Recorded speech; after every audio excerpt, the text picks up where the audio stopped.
All right, good morning, evening, and or afternoon. This is actually take two of this video because I recorded an entire like 8 to 9 minutes video of this of my anime 2022 recommendations from the spring 2022 season. I recorded the video about this and I forgot to turn the audio off, so like I had Moon Knight blasting, I had Persona 5's OST blasting in the background, and at first when I was doing it, I didn't care too much. But at the same time, I was like, wait a second. Moon Knight's theme blaring over me talking. It's not a good look, not what I want to do for my content. Let's go ahead and redo this. So we're here from the top, getting ready to re-record this video of my spring 2022 recommendations, anime style for you, the viewer. So basically this video, I'm going to go over 6 anime series that I fell in love with in the spring 2022 series. And the main reason why I'm going over them, not a sponsor, by the way, is that I want you all to, if you are looking for an anime to watch, I want you to consider one of the 6 anime that I'm going to talk about in this video. I'm going to go do a brief summary of what they are and why I fell in love with them, and I hope you consider watching them. So let's have a conversation about this. You know how the Talks with Bry videos go. If you don't, I did a Sonic Frontiers video and a Cyberpunk 2077 video where I just talk. I do a conversation piece, I give my thoughts on some stuff, and we go from there. So anime series number 1, let's dive right into this. This is not a ranking or indicating the quality of the series. This is just a ranking system for recommendations. Anime series number 1, Kaguya-sama Love is War Ultra Romantic, which is the 3rd season of Kaguya-sama Love is War, which I will refer to as Kaguya-sama for the rest of the season, or rest of this video. Kaguya-sama is a fantastic series that I absolutely love. It does a lot of screwball comedy in terms of like building up jokes with each other or building up in-universe jokes that really pays off depending on if you follow the character interactions and whatnot. But Kaguya-sama Love is War Ultra Romantic, even though I just said I was going shorthanded, I did not. Ultra Romantic does this fantastic job of continuing the humor that was found in Kaguya-sama Season 1 and Season 2, and in the serious plot points that's offered throughout the entirety of Ultra Romantic Season 3. It really moves the plot forward. You know, it does the awesome job of like, yeah, here's the comedy is still here, but here's the serious plot and the plot beats that you should be following.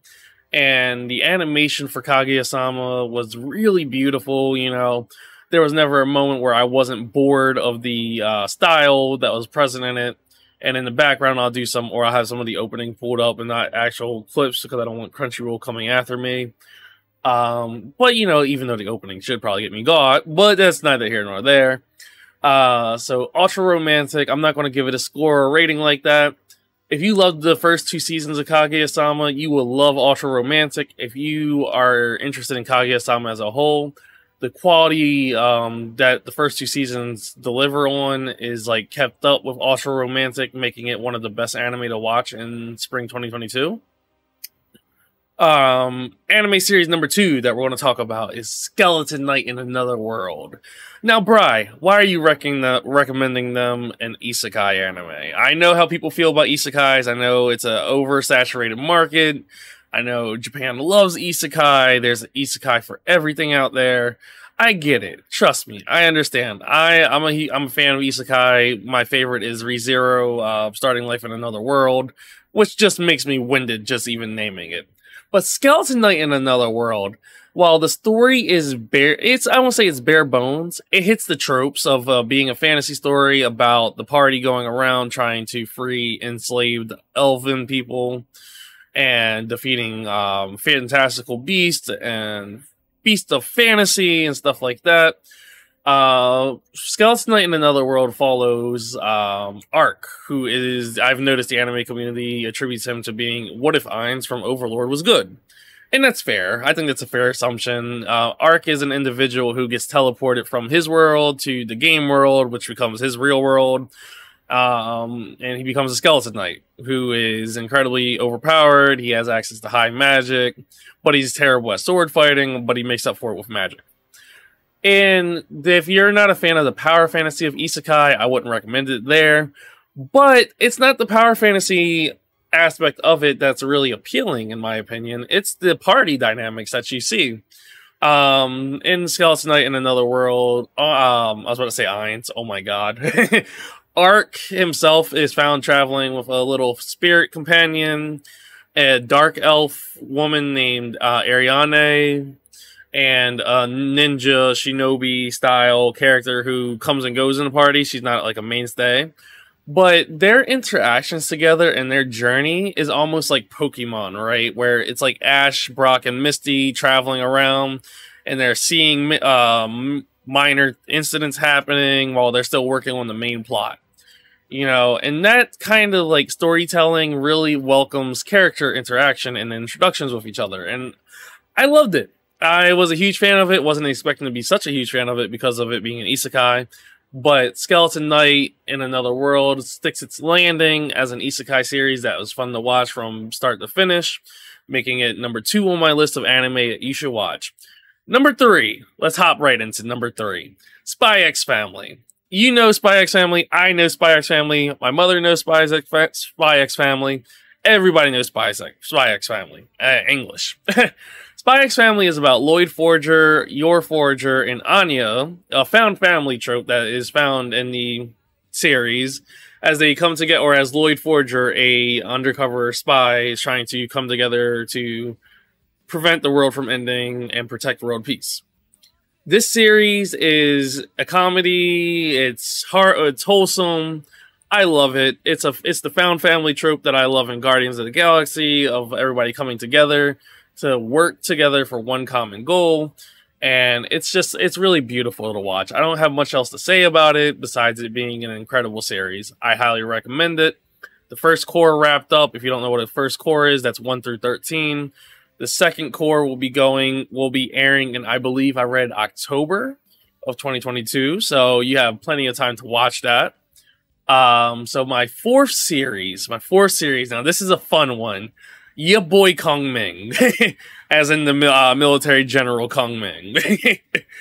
Kong Ming is an idol series that is not readily available on Crunchyroll. You gotta watch it through illegal means, ARG. Or you can watch it through High Dive, I believe, if you want to pay for it through High Dive. Ya boy Kong Ming is about the military general, or the military Chinese general Kong Ming. At the end of his life, he wishes to be reborn into the modern day. And he does get reborn into the modern day, and he travels around for a little bit into Shibuya, Japan, I believe it was, where he finds, I want to say Eri was her name, not Eri, I forget her name, and I can't believe I'm forgetting it. Let me double check real quick, just so I make sure I'm right. Eri, not Eri. Gosh, give me 1 second. Aiko, there we go. Aiko, who is she's a young idol who wants to make it in the music world. So he ends up agreeing to serve as her tactician, which is basically her manager. And it's a really personal story of like their coming of age, and him guiding her and helping her achieve her dream. And if you would have told me I would have been a fan of a military general being brought to the modern world and becoming an idol's tactician, I would have said you're crazy. That sounds insane. But it's such an amazing series, and it deserved to have been on more like mainstream apps, because I don't think it'll get the traction it deserves.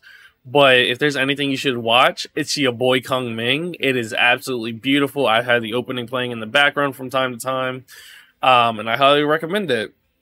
So that is for number 5. Number 5, one of my absolute favorites of the season is Love After World Domination. Love After World Domination is a superhero anime series about Fu and Destiny-san. Fu being the leader of a hero group named Red Gelato. Oh, well, he's Red Gelato. I forget what their actual group's called. It's like the Gelato 5 or something like that. And he falls in love with the villain that's working for a villainous group. And the story is not about the chase or anything like that from a romance standpoint. It is about them navigating their relationship from the start of the story and dealing with upcoming plot or like threats to their relationship, like people trying to find out about it, because they're popular people on both sides. And Love After World Domination was just a really incredible watch. When it was first announced, I wanted it to be good, and it turned out amazing. I highly recommend it for those that are a huge fan of the superhero genre. There's action in it, and the romance that is there is fantastic. Yeah, I'm a huge fan of romance stories that talk about the relationship itself and not the chase, which Kaguya-sama is about the chase. Love After World Domination is about the relationship at the beginning of the series and seeing how they maintain their relationship. And that is our 5 series that I'm recommending to you for spring 2022 English. I have an honorable mention of Shikamori's Not Just a Cutie. I highly recommend that on the basis of it, as it is a romance story that follows Love After World Domination in the sense that it is about the relationship, not about the chase. The main character has horrible luck, and Shikamori, his girlfriend, who's also the main character, tries her best to defend him. And it's a good, fun comedy. And with that, if there's an anime series that I missed that you think I should watch, or that you highly recommend and you're surprised that it wasn't on this list, please shoot it in the comments. I would love to talk to you about it. These videos are always they're conversational pieces. It's conversational bait. I would love to hear your thoughts. If you've watched a series that I listed and you want to talk about them, let me know what your favorite parts were, what's your favorite characters, and if you would love a season 2. This is something I would love to do in the future again. And spring or summer 2022 has an anime series is something I want to really talk about is Classroom of the Elite. That premieres next week. I cannot wait. Classroom of the Elite Season 2 is going to be awesome. And with that, I'm going to let you all go as we're pushing the 12-minute mark. I don't mean to drag these out. I hope you all have a wonderful day / night / evening. And let's talk some anime in the comments below. And if you want some more conversational pieces from Bry, who's me, feel free to leave a like, comment, and subscribe for further content. Thank you so much.